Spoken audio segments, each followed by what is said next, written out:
Assalamualaikum warahmatullahi wabarakatuh. Perkenalkan, nama saya Hafsah dari Prodi Pendidikan Biologi. Di sini saya ingin mempresentasikan tentang etnoekologi.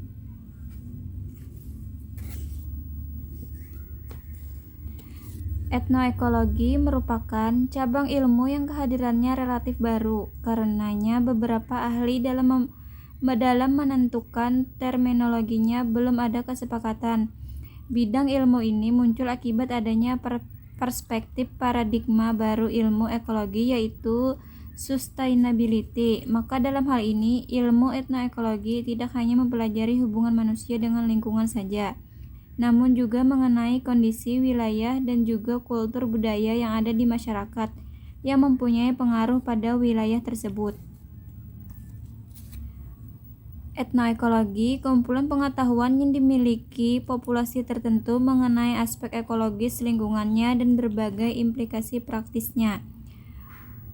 Kumpulan repertoar hubungan antar spesies antara spesies dengan lingkungannya.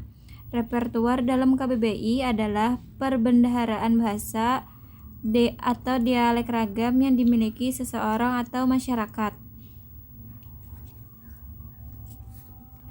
Etnoekologi adalah semua studi yang mendeskripsikan interaksi masyarakat lokal dengan lingkungan alam, termasuk subdisiplin seperti etnobiologi, etnobotani, etnoentomologi, dan etnozoologi. Ilmu tentang bagaimana orang memahami hubungan antara manusia, hewan, tumbuhan, dan elemen fisik lingkungan lokal. Jadi, etnoekologi yaitu ilmu tentang bagaimana pandangan kelompok masyarakat alam terkait dengan kepercayaan, pengetahuan, dan tujuan, dan bagaimana mereka mengimajinasikan penggunaannya, pengelolaan, dan peluang pemanfaatan sumber daya dengan adanya pengetahuan lokal manusia maupun mengelola sumber daya alam dengan baik. Ilmu yang membahas mengenai hubungan yang erat antara manusia, ruang hidup, dan semua aktivitas manusia di bumi, yang mana ilmu ini dikembangkan oleh para tokoh seperti Friedrich Ratzel yang menggunakan konsep Lebensraum atau living space, merupakan konsep ilmu etnoekologi. Bisa diartikan bahwasanya dalam setiap wilayah mempunyai ciri khas tertentu yang dapat menjadikan perbedaan yang memiliki cakupan dari yang luas hingga yang terbatas, mulai dari interrelasi dan interaksi keruangan berdasarkan kerangka penyebaran kejadian, pertumbuhan, dan ekologi yang ada di permukaan bumi. Penyebaran fenomena keruangan tidak diamati secara individual, tetapi dikaji dalam hubungan yang kompleks sebagai suatu sistem. Pengkajian faktor waktu menggunakan pendekatan historik pada ilmu etnoekologi, yaitu memperhitungkan proses perubahannya sehingga kita dapat memperkirakan proses perubahannya dan dapat juga melakukan prediksi fenomena yang kita amati. Interrelasi dan interaksi fenomena-fenomena keruangan seperti penyebaran dan derajat hubungannya menimbulkan sifat karakteristik yang sangat banyak. Cakupan etnoekologi: biofisik, faktor biotik dan abiotik, landscape habitat manusia, biologi budaya, semua aspek kebudayaan, ekologi dan adaptasi manusia. Manusia mampu mengubah alam.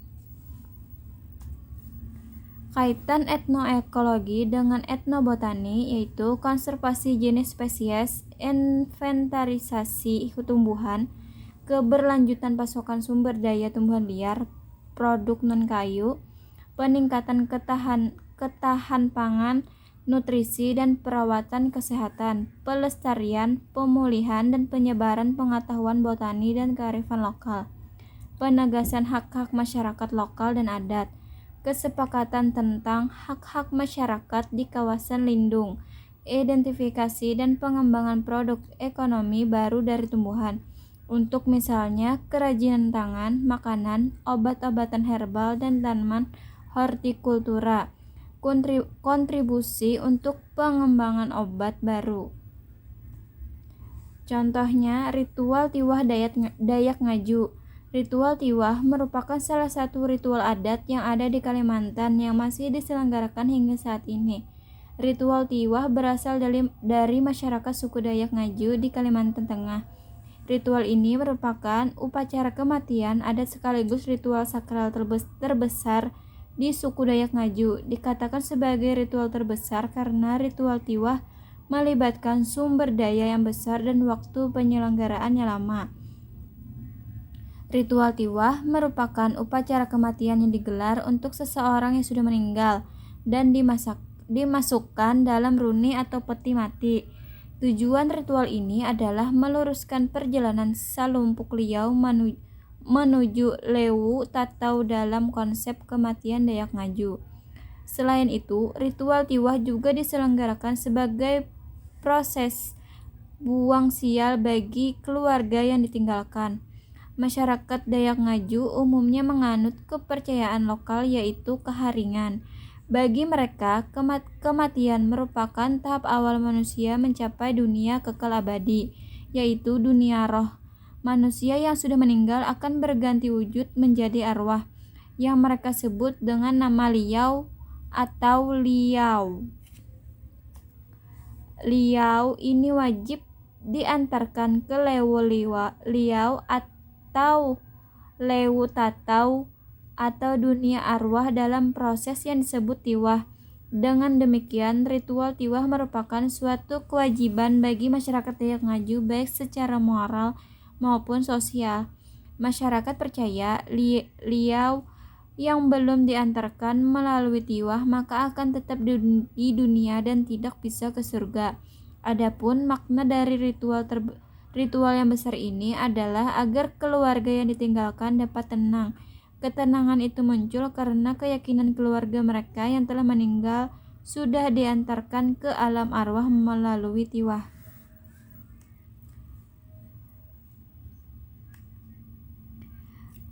Yang kedua, tarian adat Kalimantan Selatan.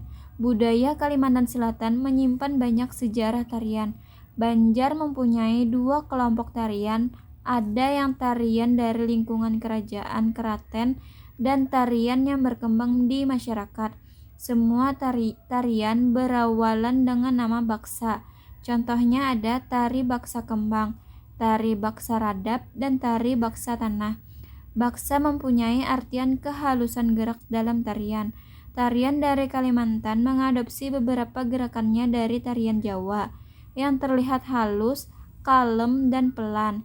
Dari beberapa tarian di Banjar ada satu tarian yang terkenal dan khas, yaitu tari Radap Rahayu. Tarian ini merupakan seni tari dari tradisional untuk menyambut para tamu yang datang. Tarian ini sangat sakral karena merupakan ritual untuk tolak bala masyarakat suku Banjar. Yang ketiga, upacara Betapung Tawar. Betapung Tawar yang berfungsi sebagai penebusan akhir masa perawan dari wanita yang akan menikah dan biasanya bersamaan dengan upacara badudus atau kegiatan mandi kembang. Dalam upacara Betapung Tawar akan ada berbagai perangkat yang mempunyai simbol kebutuhan pokok sehari-hari. Biasanya berbagai simbol yang mereka gunakan ialah kelapa, ayam, beras, gula merah, pisau, lilin, uang koin, benang, berbagai rempah-rempah dapur, dan rokok. Setiap item tadi mempunyai makna filosofis yang menggambarkan tentang kehidupan rumah tangga seumur hidupnya. Semua item tadi mereka masukkan ke dalam keranjang dan akan mereka serahkan kepada pemimpin adat upacara atau tetua adat kampung. Demikian presentasi yang dapat saya sampaikan. Salah hilaf mohon maaf. Wabillahi taufiq walhidayah. Wassalamualaikum warahmatullahi wabarakatuh.